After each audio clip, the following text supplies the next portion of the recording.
Hey guys, so I've been grinding the Duelist Cup for a while, and since it's stage 1, I'm not super tryharding. I'm just testing a bunch of different strategies and whatnot, and I think I have found probably the best strategy so far. Like, if stage 2 is if stage 1 is consistent with stage 2. So I think the best deck is going to be Mekk Knight. So right now, my list is an abomination of techs I'm just testing out to see if they'll work. Right now, this deck isn't consistent, so don't copy this. I promise you, it's not a good plan. So the reason I am playing it like this is just to test out different attacks. So I'm testing effectiveness of Kaijus, effectiveness of Mekk Knight, how good Iblia's, Contact C, Gamma, Ash, whatever. And I have interrupted Kaiju Slumber here because it's just good synergy with specifically Mekk Knights. Could have more synergy, like just opening a normal Kaiju over this, but this is still just decent in general. It's not like super great, but it's not super bad either. It's one of those types of cards. So what I've noticed is that a lot of people are actually running more going second card. So even if they drop, for example, a Maxi on you, the only thing they can potentially draw into will be like more copies of Maxi, Ash Blossom Joy Spring, maybe Imperm. Effect Valor, people will likely not run for various reasons. Well, being a UR doesn't help its case, I guess. But yeah, people aren't super running Effect Valor and prefer Infinite Impermanence. I guess one of the reasons will probably be this. We have Triple Tactics Thrust and Talent, which everyone is running. So if you activate Effect Valor, your opponent will be able to Thrust or Talent you. If, for example, you were to use Imperm instead, this option would not exist, right? You would not be able to Thrust or Talent against Infinite Impermanence, so this is preferred. But against Mekk Knight, this is actually not that great for your opponent. So I haven't crafted the third copy of Gyusu yet, but you have pretty high consistency in getting Gyusu. So notably, there are a lot of bridges that work with Kaijus, actually, and Gamma, I believe.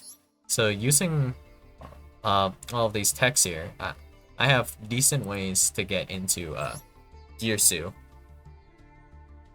So I have essentially like probably like if I add this copy of Gyusu, we have 1, 2, 3, and then 4, 5, 6 copies of Gyusu. And Gyusu, if our opponent does not have Imperm like just on the spot, like in their starting hand, we can Gyusu effect to give our opponent a token, and then this token will stop Imperm if our opponent draws into it because they will control cards. Well, at least the token we gave them, right? And of course, accompanying our friendly friend here, Gyusu, we have World Legacy Scars, Mekk Knight Avram, so a few Garnets, somewhat, kind of Garnets. Scars isn't that bad of Garnet. Avram, yeah, that's not that great. But yeah, if we have our copy of Avram, Scars, I believe that's mostly all you need to throw in, and Link Spider, then we have the option of actually resolving World Legacy Scars effect. And this just destroys like pretty much any deck, assuming we're able to go first and do this. So against mikanko, we just do this, and they have to have like pretty good cards to go into the graveyard, or they need to top deck Insane, which they probably can't. Like, the annoying part of mikanko specifically is that they have Natis, but you can deal with Natis by setting your cards like after resolving Scars, and then also by ending on Mekk Knight Crusadia Avramax. This helps as well because Avramax has this lovely effect to you know, not be targetable. And if you made it with IP, I mean, your hand's pretty crazy, but then it's not destructible either, so that's also nice. Sometimes happens, sometimes doesn't happen. Well, bit of RNG, I guess. So, yeah. Mekk Knight right now is what I'm considering as my top contender, so the best option available out of all the lists I've tried. So I've tried Kushtira, Mekk Knight, Blackwing, and some other stuff. So one of the good parts about Mekk Knight somewhat is that they have a decent ability to go first and second. So this list, our going first plan is simply to resolve scars. And once we do, we probably just will win the game eventually. I mean, how are you going to beat me with no extra deck? And also, I sent your entire hand to the graveyard.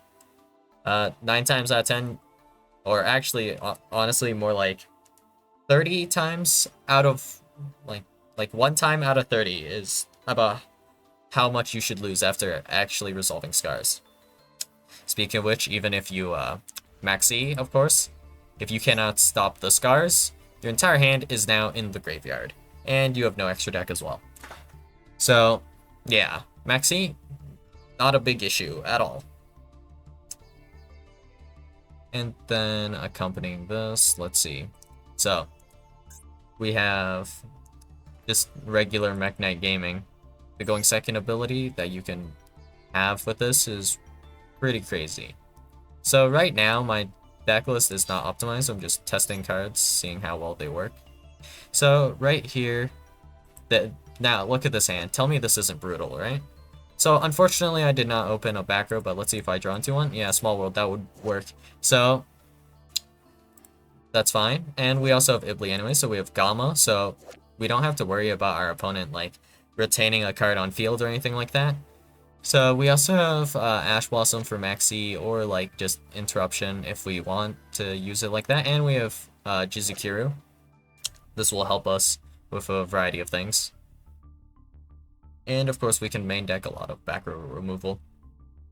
We can also use them as kind of part of our combo. So like, for example, we can set Lightning Storm, special summon Mekk Knight purple, and then we can use purple effect, and then we can activate Lightning Storm, for example. That would work just fine. And let's see, what else? Well, yeah.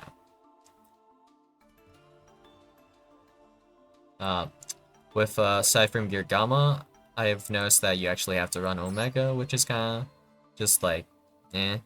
Omega, just simply because I, like, if my opponent drops Maxi or something on me, like, I want to Gamma it, obviously, right? But then, like, let's say I have Girsu in hand, and when I normal summon Girsu, I won't be able to summon the token, and then I won't be able to do my combo, because I won't be able to resolve Mekk Knight Blue Sky, because I control monsters.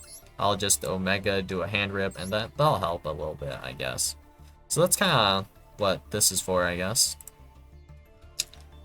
And there's this one combo that's pretty fun. So if I have topological Zeroboros on my field, I can then activate, well, either one's fine. So we can do World Legacy Secret, or we can do Memory, and that will special summon Mekk Knight purple to our Zeroboros zone, and then that will trigger Zeroboros as chain 1, and then chain 2 we can banish purple Nightfall to search a guy for next turn. Usually in this case it would be probably Yusu or blue.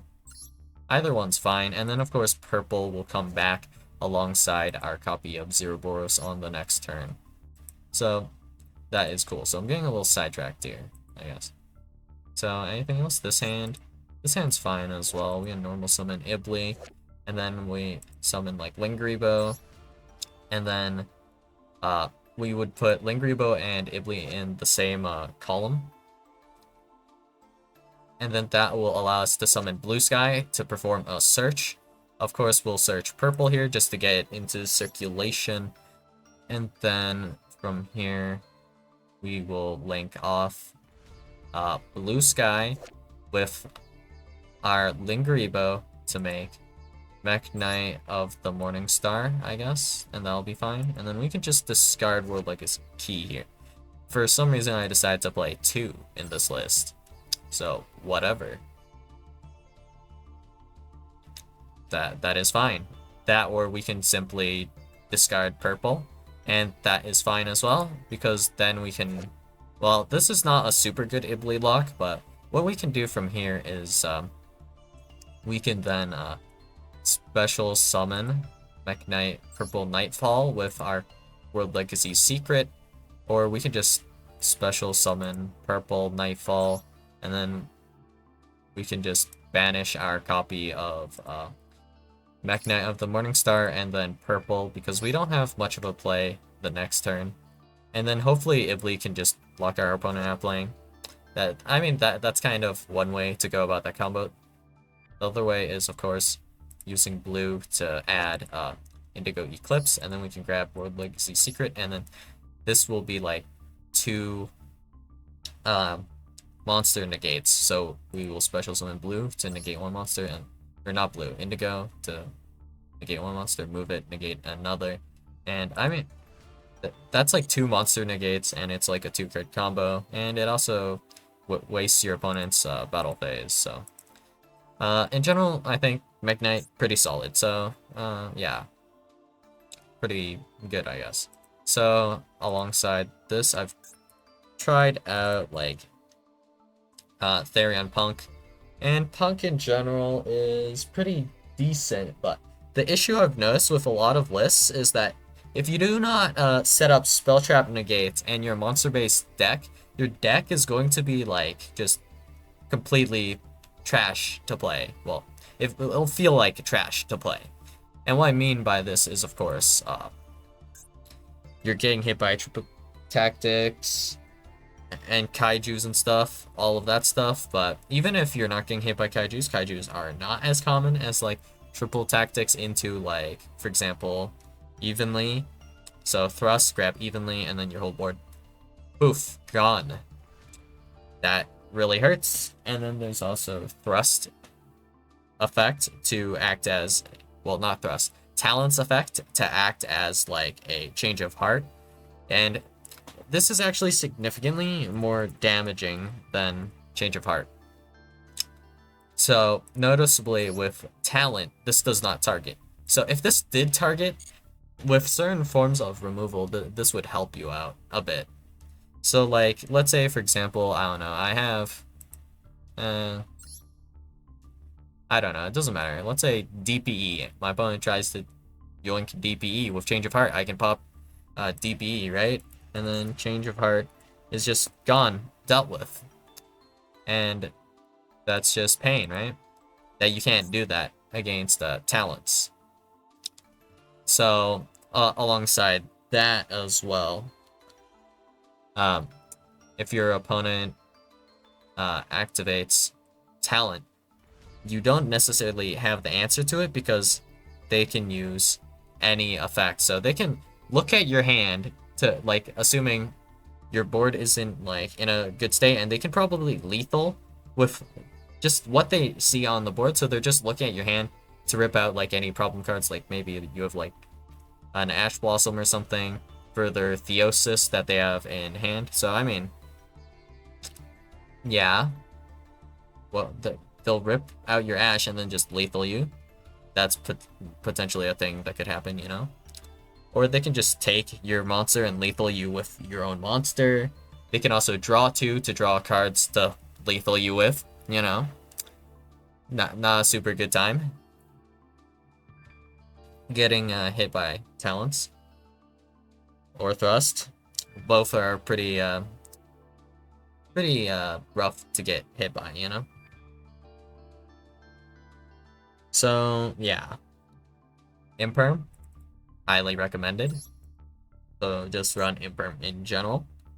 And then yeah, with the punk stuff was pretty nice, of course, right, as per usual. But yeah, if I just end on punk stuff, my board's just going to get run over, and it's not a good time at all. And the form of removal punk does is that, honestly, it's fine. it's not super problematic. So Amazing Dragon's effect to do removal. It's fine against Kishtira because, like, let's say your opponent special summons Rise Heart, you can bounce back Rise Heart, and then they would have to normal summon Rise Heart. But the timing you would do it on is after Rise Heart uses its effect to banish. So special summon Rise Heart effect, chain on to that, in new chain after that, or you can chain to it technically, whatever. Amazing Dragon effect, bounce Rise Heart, and then your opponent will not have like 2/7s and they'll be fine. And against mikanko, this helps you dodge because a lot of the monsters they happen to run are level 8, so like Lava Golem is an 8. So if they try to like, let's say they Lava Golem some of your guys, they leave Shurakusai. Shurakusai effect can use Lava Golem, for example, to Synchro Summon. And then this will make your copy of Amazing Dragon. And then this will do its bounces, if it can, or not. Doesn't super matter. So, honestly, it's hard for me to get mileage out of the Amazing Dragon, unless, for example, I'm against a deck that maybe does, like, set 5 pass, and then in end phase, I'll just bounce, like, 90% of their cards back to hand, and then I will have an Omni Negate for their last card in hand with my copy of, like, Therion Regulus. So that's kind of how, like, Punk goes. So if you were playing, like, Cash Punk, for example, you would hella want to end on Baron. There's, like, no way you do not want to do that, right? But it's less consistent to get into Baron with your Kishtira cards, so it is what it is, I guess. So Kishtira Punk, not as good, in my opinion. So yeah, that's kind of how that goes. And I think, like, the play is actually, like, to just go harder into combo, because, like, if you are going to combo, like, your opponents are going to be playing a lot of going second cards, or you can just simply play going second, and there's a good bit of advantage there, actually. So Pearly, for example, they can be, like, completely obliterated by, like, a Numeron, I'm pretty sure. So notably, let's say we have, like, Pearly combo. You make your Noir, it gets Kaiju, you add all of your quick play spells back to the hand off of My Friend effect.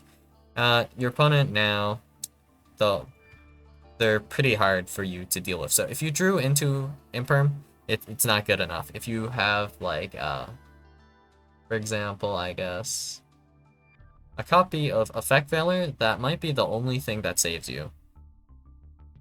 Well, assuming you have it, I guess. Your opponent could still potentially have, like, one of the tech cards that allow the Numeron monsters to just increase their attack. Any of those would be lethal on the spot. But anyways, your opponent Kaiju's you, and then they'll just attack, and they'll just be game. And notably, there's, like, very little hand traps and such that actually stop Numeron. It's actually kind of a bit nutty. So notably with Numeron Network, the sends for cost. So activate Numeron Network. What hand trap can you do to this? Maxi to special summon, well, to draw one off of the special summon. It's only one special summon, so yeah, that's kind of how that would go. And then boom, attack, attack, attack, and then you're dead. Against, like, pretty much anything, Numeron would not be, like, well, not a lot of things have a good matchup into Numeron right now. It's pretty rough. Like, yeah. I don't think anything is actually good against Numeron right now, but no one's playing Numeron. Mikanko is actually probably worse than Numeron right now, simply because, like, for example, with Mikanko, a lot of the time you might not be able to actually do lethal, like, just randomly, for whatever reason. So, for example, you have, like, your Ohime the Manifested Mikanko, and this this is actually decently important to resolve. To grab the mikanko ceremony, and then ceremony will just drop whatever, and then you might potentially also need like another copy of like one of your cards, one of your mikanko cards, and you might not have access to it if you get ashed, so your opponent lives next turn and can clean you up in general. That can just happen.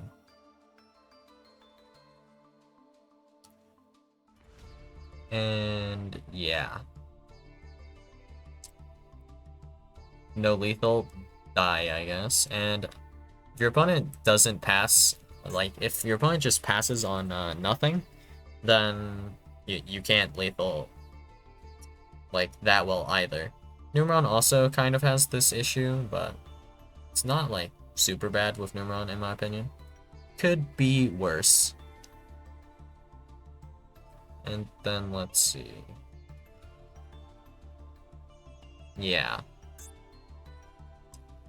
So what have we gone through? Alright, we have Blackwing as well. So Blackwing was okay for a variety of reasons.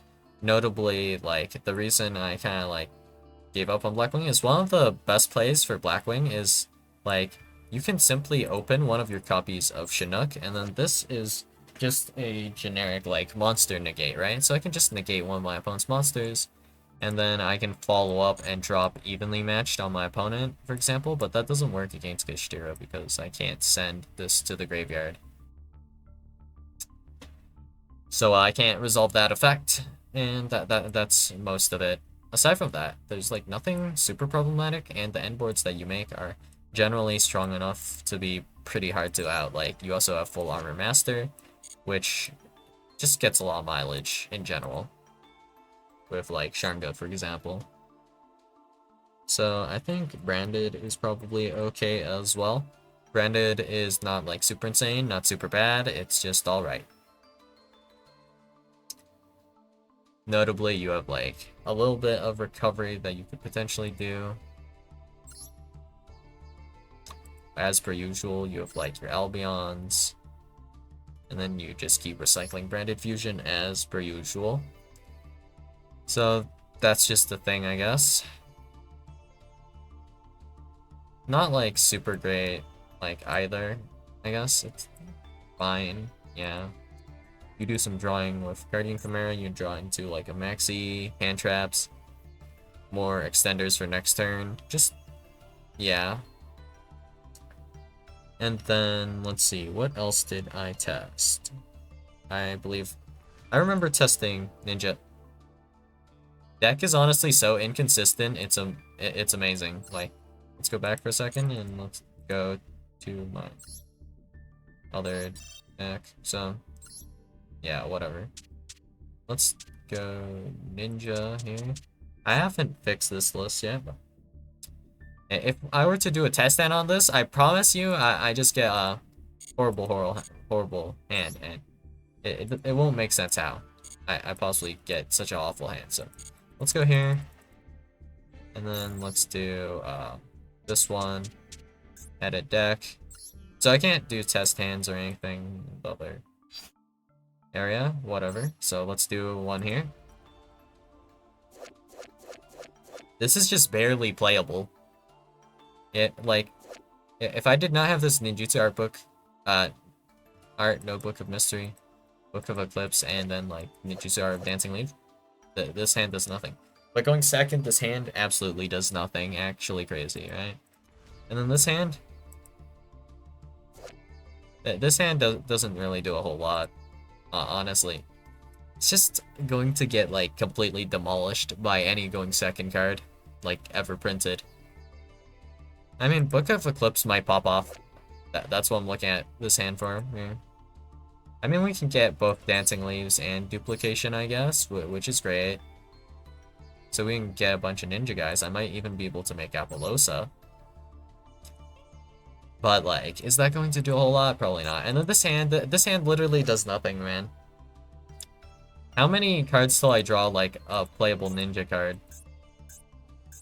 I mean, by the time I draw into this, that it doesn't really help, right? Anything I can possibly do here? No, not really. Damn. So this, I probably would have had to like set this or something just to not die, I guess. So keep drawing until, aha. Now we finally have Ninjutsu Art Notebook of Mystery. So this would be turn 1, turn 2, 3, 4, 5. Actually, no. Turn 1 here. This would be turn 3, 5, 7, 9. Turn 9 before I draw the Tobari. 11 when I draw the Galma. Turn 13 when I draw Ash Blossom and Joyous Spring. Turn... what was this? 15 before I draw Ninjutsu Art Notebook of Mystery, and I can actually play the game. Like, at all. Cool. And then this hand. Double Book of Moon, Imperm. Do I draw a ninja? Nope, Imperm. Tobari the Sky Ninja. I would have had to normal summon this probably, so this is like probably just in the graveyard. Anyways, because I have Book of Moon, and then Book of Eclipse. And then we have double Imperm. This can only stall our opponent so long before they can gas through these, like, honestly. And then Mitsu here. Maybe playable. So here, this is actually, like, one of the, like, slightly better hands. So, like, the Lord of Heavenly Prison helps here. But, like, in general, like, half of these hands are going to be unplayable if you get hit by Ash or something. Like this one. Normal, summon Hanzo. Activate Ash Blossom Joyous Spring on me. Now I have Ash Blossom Joyous Spring, and this is, like, all I have. Nothing else. And then here, we have, like, just hand traps. I can't lethal my opponent. Unless I simply top deck Ninjutsu Art Notebook of Mystery. Now it becomes maybe possible. Cool. Yeah, it's on the board. That was a good top deck. And then here we have Yugioh, Tobari, Book of Moon, Lord of Heavenly Prison. So, this hand, honestly, what you would do, activate Lord of Heavenly Prison, set these two, pass.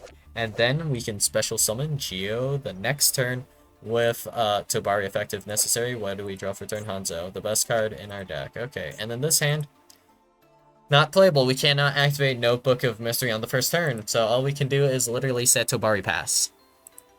And then here, this is actually, like, not as bad as it would seem. We can at least make a copy of Maizen.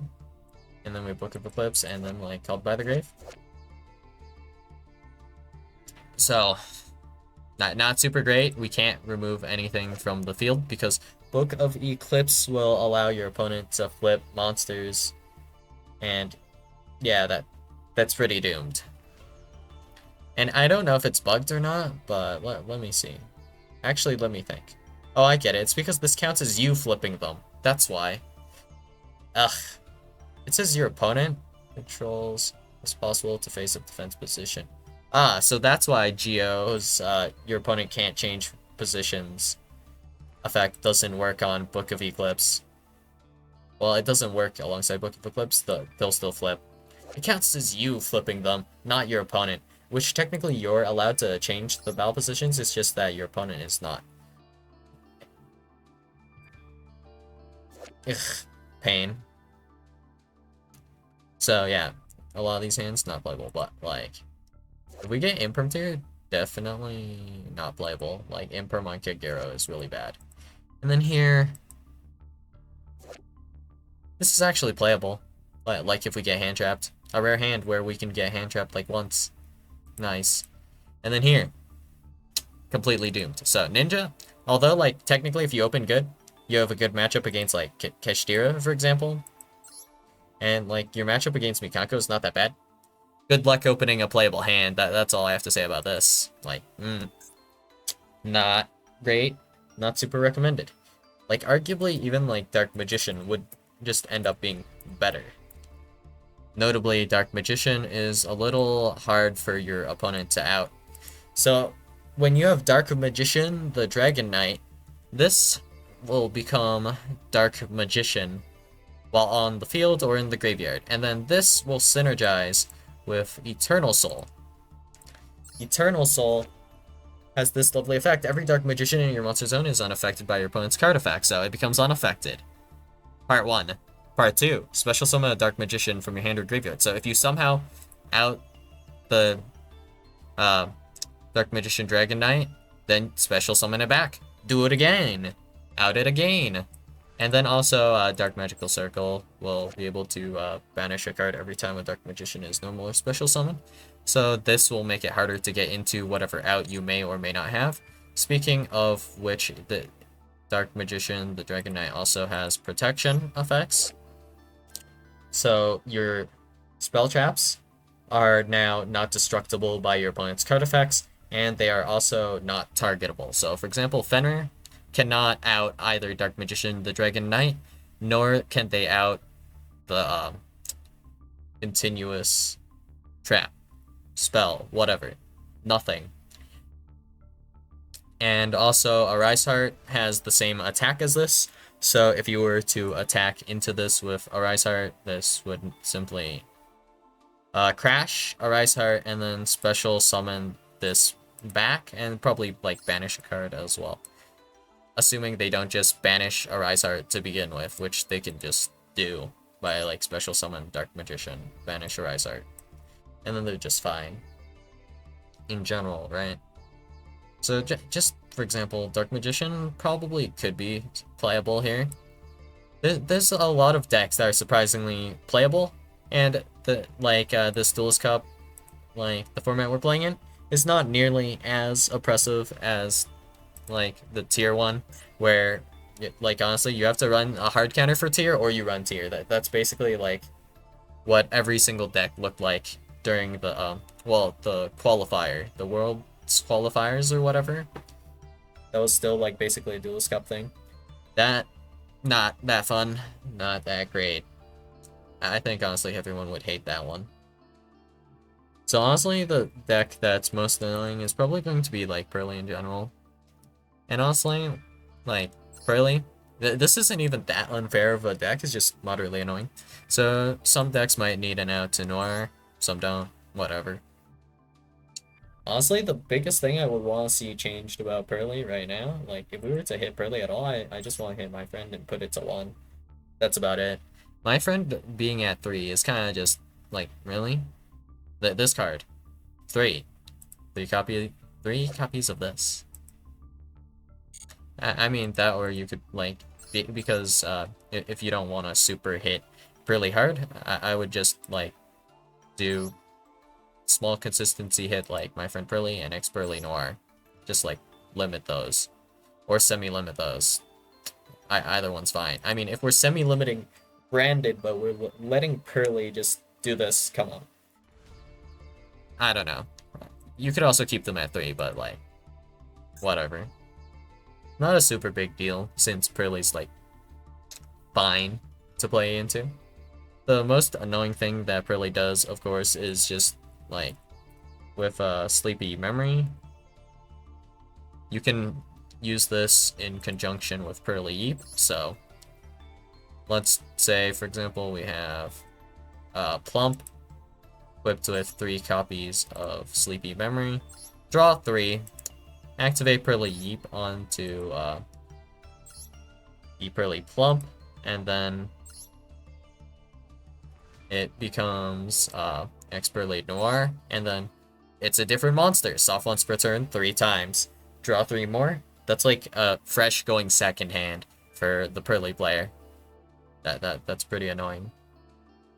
Going second into that, I mean, like, it's totally playable, right? I've won in that position a lot, right?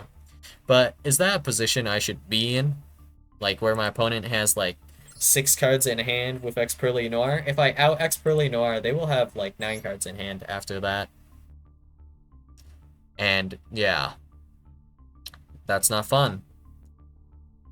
Not really fun at all to be in that position, but aside from, like, the draw of Morbillion off of Sleepy Memory, there's nothing inherently super unfair about, like, Pearly, I'd say. And, like, you can still play around the draws because they have to run so much engine anyway, so good chance they just draw into more Pearly cards.